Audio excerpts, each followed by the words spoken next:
All right, we're getting crafty today on Jill of All Trades. I'm going to show you how to make a reusable gift pouch. In fact, there are a couple different options. One with a zipper. It's not as scary as you think that is. And one that you don't even need to know how to sew to make. So let's start with a small one with a zipper. You could make these in any size to fit whatever gift you want. You can make them in a variety of sizes. It can be part of the gift, or you could have a collection of these that your family reuses from year to year, and you actually save on wrapping paper that way.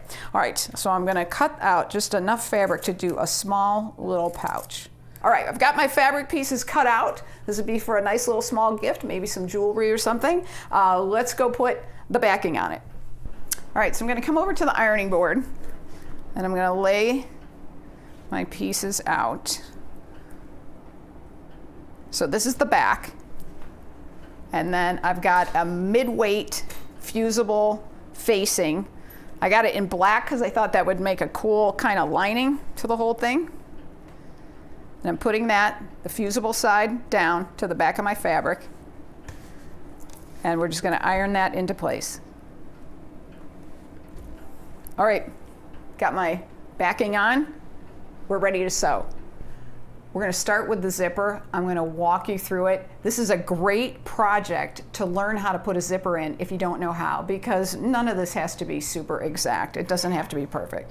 So I've got my little zipper. First thing I'm going to do is wherever I'm going to put my zipper, I'm going to sew a seam in a bright colored thread that contrasts with my fabric, because I'm going to have to rip that out once I get the zipper in. You'll see what I'm talking about. And I'm going to sew that in great big stitches so that it's easy to get the stitches out when I need to. Now I'm going to go back to the iron and just press that seam open. There we go.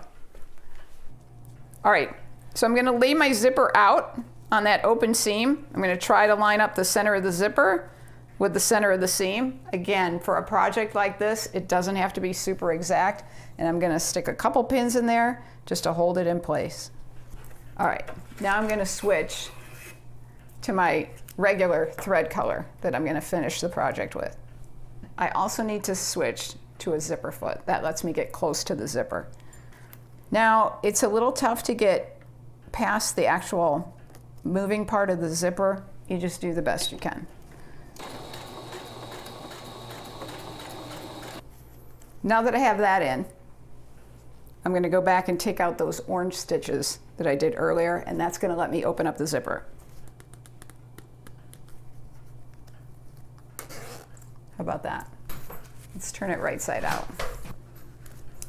There we go. You can even take your scissors and kind of put them into the corners. Push those out.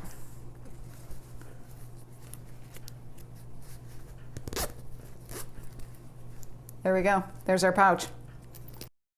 For the no-sew option, I used the same fabric and the same fusible facing that I ironed on.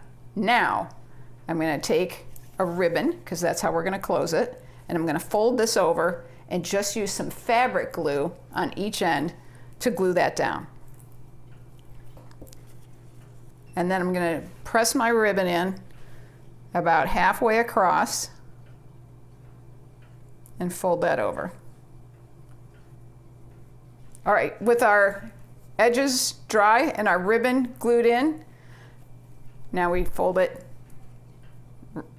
in half, right sides together. And you could even glue that as well. I found a faster way. I just took a stapler and went right down the edge, just like I was sewing it, except I just did staples end to end. You can turn it right side out and you're done. And then to fasten this one, all you have to do is tie the bow. So there you have it. Reusable gift bags that you can make yourself on Jill of All Trades.